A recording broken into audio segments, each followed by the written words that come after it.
Hello everyone, welcome back to my channel. I've got a different video for you today. I was going to post a Q&A because in my last video I made a call for Q&A questions. We just passed 3,000 subscribers. I thought it would be fun to do. I've never done a Q&A before on this channel, so I really wanted to do that, and I got a ton of super nice questions, very thoughtful questions, and I shot myself going over those questions and giving answers to them. So I have the footage for that, but I wanted to make a separate video talking about something that happened while I was reading those questions and while I was going through the comments of that previous video. I had mentioned in that video that if you wanted to be a jerk, you could. I would just make fun of you in my next video. And lo and behold, somebody was a jerk. They left a pretty mean comment, and I wanted to make a separate video addressing not that comment specifically, but what that comment sort of means in context, because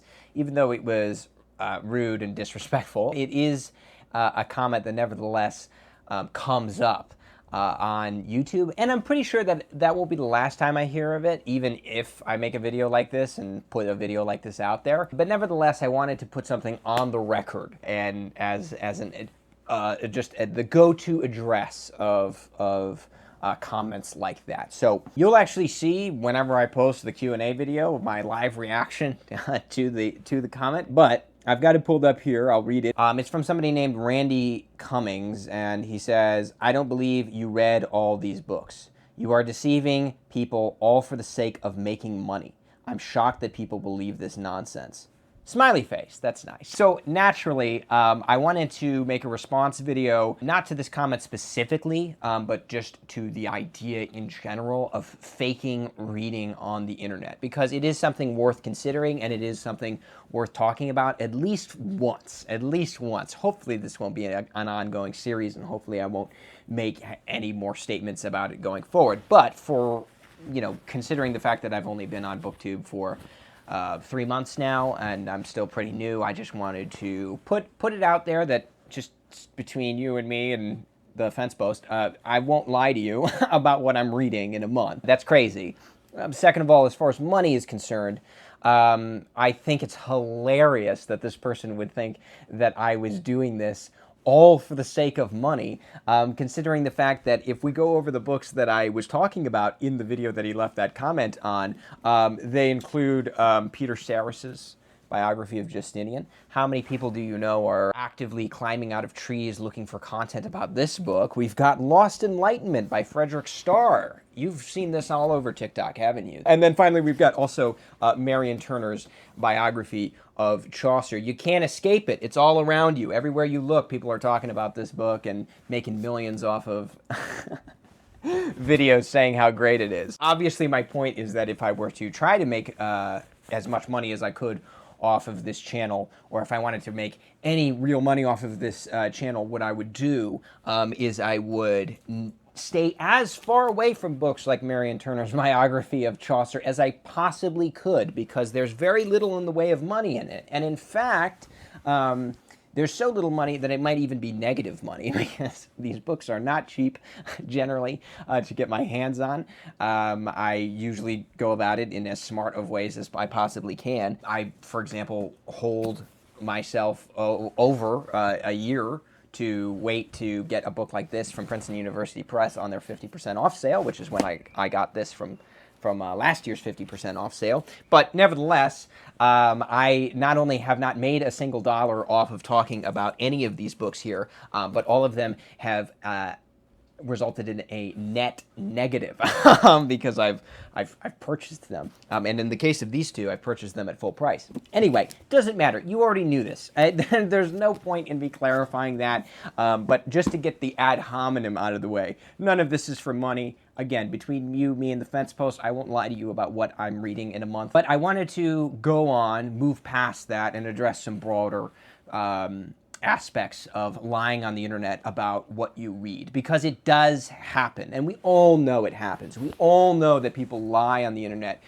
with regards to what they're reading. And the reason they do that is very simple. One, you can make money off of talking about books on the internet. I don't know how. The whole market for that is confusing to me. Obviously, there's book talk. There's different ways of doing it. You can get hired out by publishing industries. You can become some sort of marketing agent for publishing. I don't know how any of it works. Believe it or not, I know very little about the publishing industry outside of just what new releases there are, because that's what I'm interested in as a reader, but I'm not an insider whatsoever. I think I've gotten that question before. Are you connected to or related to the publishing industry in any way?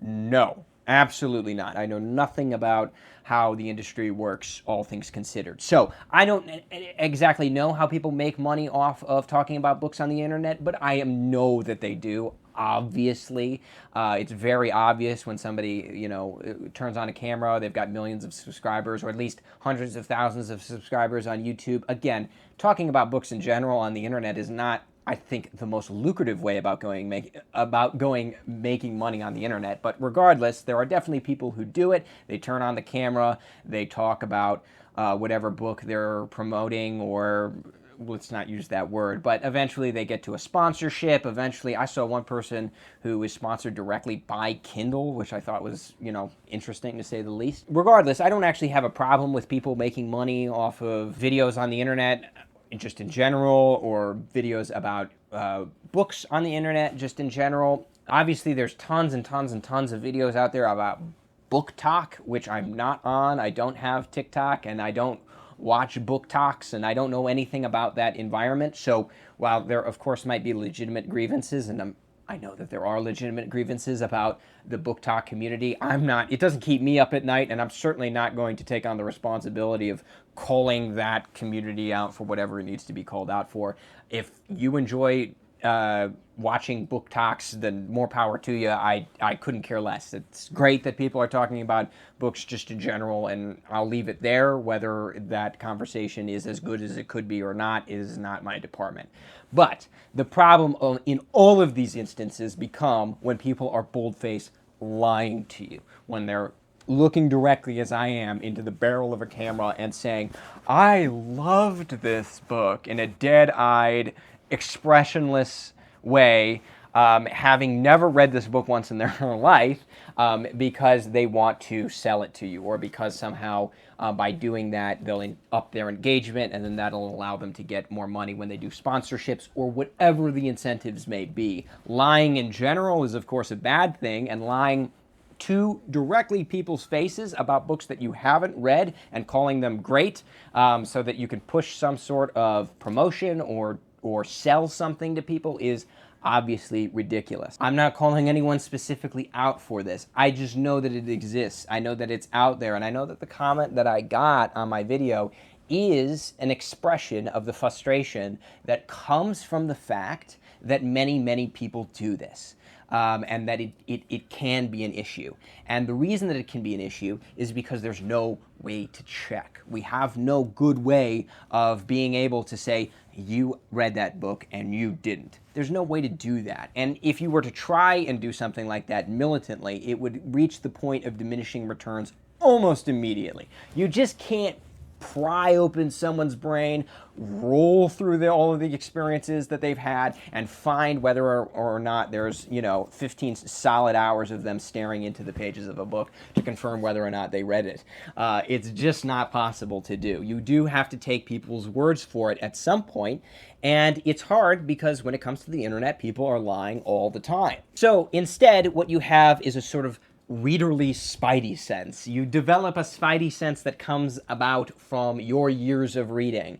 It's not just what people say, but how they say it. It's not just what kind of books people are talking about, but how they're talking about those books. It's a lot of things, and it's all kind of a little bit wooey. There is no hard and fast rubric that you can use in any particular case that you can blanket apply across everyone to be able to say if they do this, then they've read it. If they don't do that, then they haven't read it. There's no way of doing that. You just develop a spidey sense over time. Now, I've confessed this before, I'm a new reader. I've said many times on this channel that I have not been reading since I was in the cradle. I just haven't. I started to seriously read basically once I had graduated college. I had spent some time during college struggling through books because I felt like I had to, but once I graduated was when I really felt like I was able to read in a much more free and enjoyable way. And that's only the product of about a year and a half, I would say. And so I'm not a veteran reader by any standpoint, but I have started to develop a little bit of at least an understanding of what that spidey sense is. And that's actually what's brought me to the camera today and making the video that I'm making today. Because I just wanted to put out there that the number one most important thing that to do when you're talking about books, whether it's on camera or not, with regards to authenticity, with regards to making and having good conversations about the books that you read, again, on or off camera, is to talk about your reading experience. That is something that people cannot take away from you. And it is the first and most obvious sign that the person who's sitting in front of you or sitting in front of a camera on the video that you're watching has read the books that they've read. So if I'm talking about Justinian, this biography of Justinian by Peter Sarris that was just put out, I intentionally, in that video that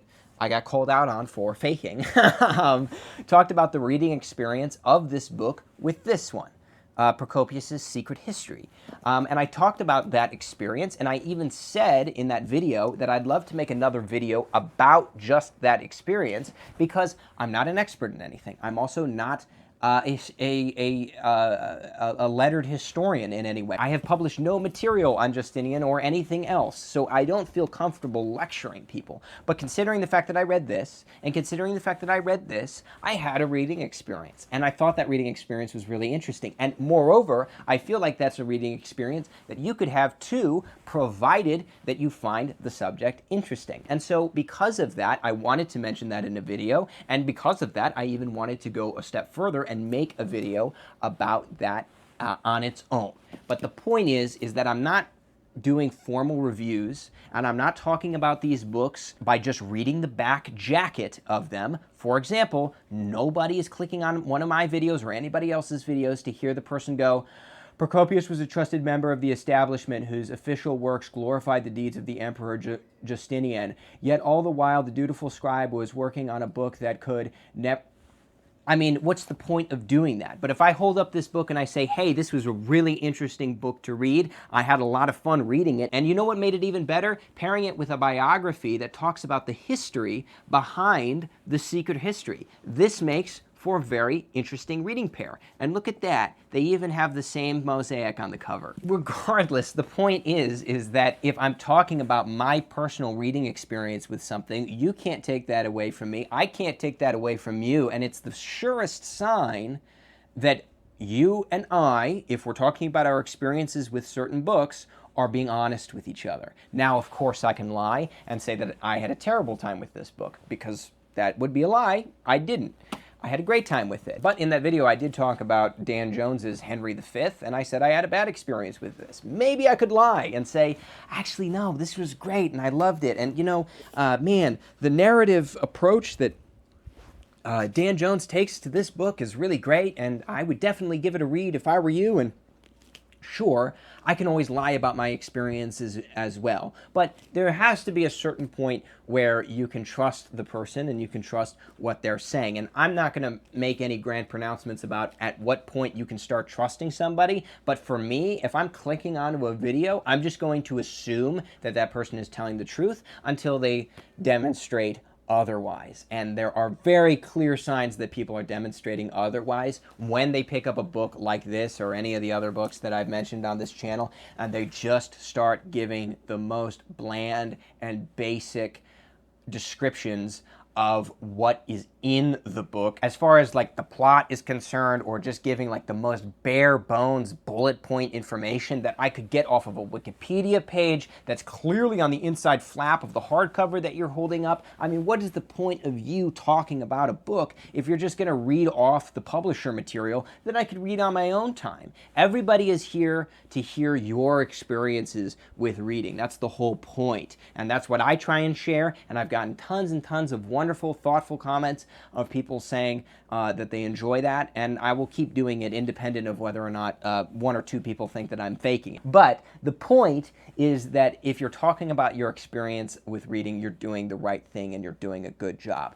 God bless his soul, but there's a guy on the internet recently, just to give you an example of somebody who I'm completely confident is lying about what they're reading.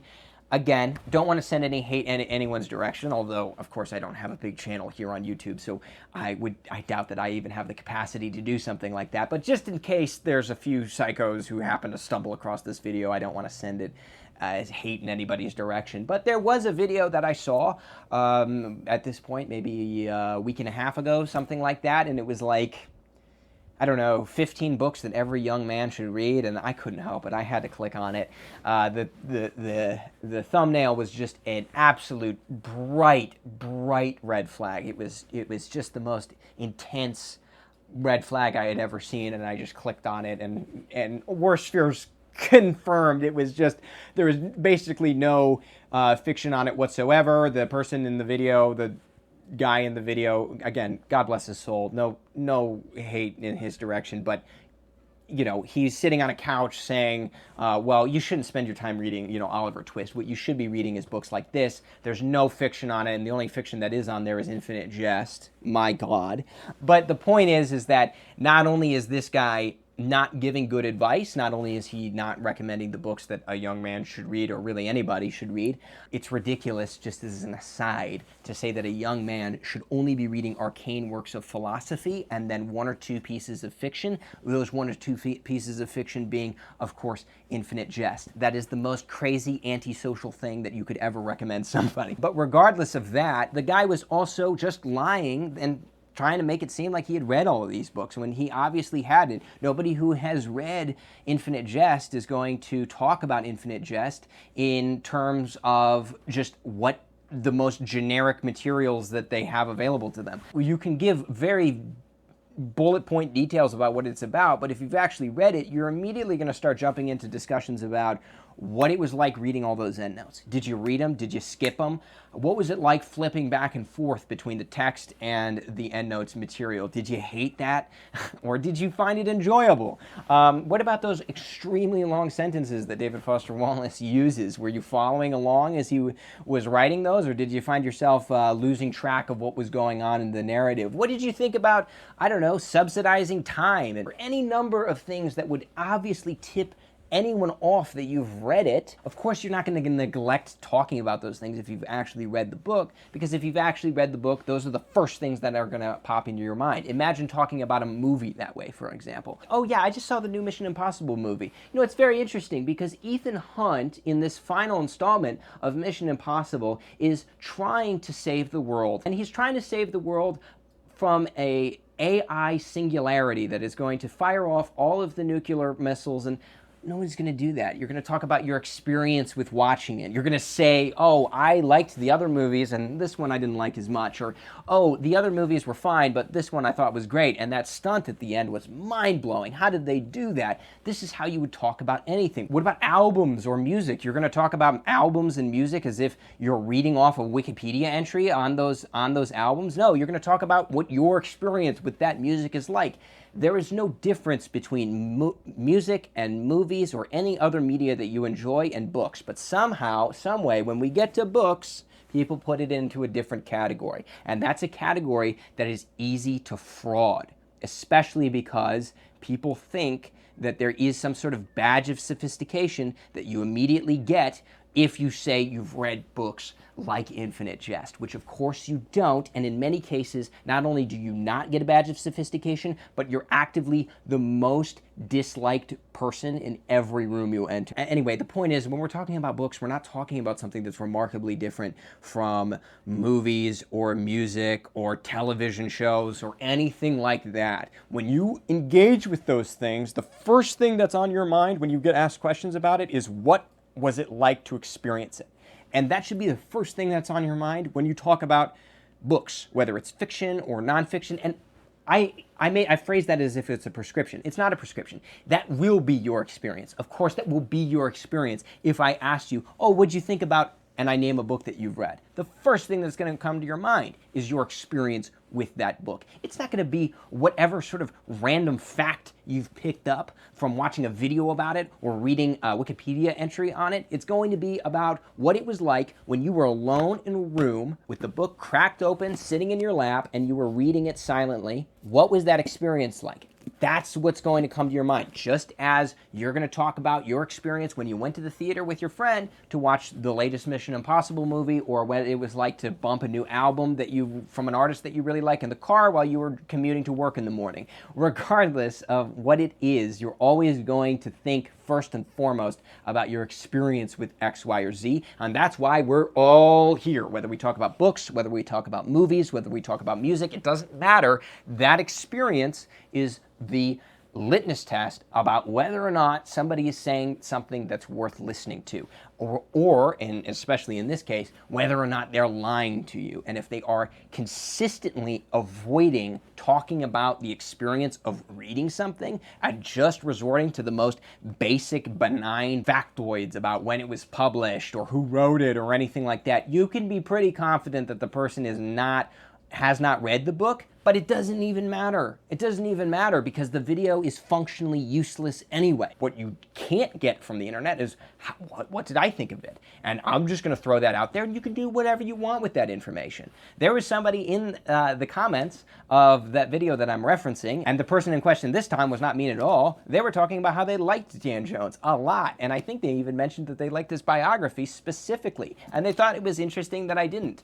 That's awesome. That's exactly the point. That's exactly what we should all be striving for when we talk about our experiences with books on the internet. And when we do that in an ethical way, by not lying our asses off or pretending to read something that we haven't read. Talk about your experiences with books that you've actually read to a camera all you want, and you will find an audience of people that will love to hear you do it. That's all I have to say. Thanks for watching.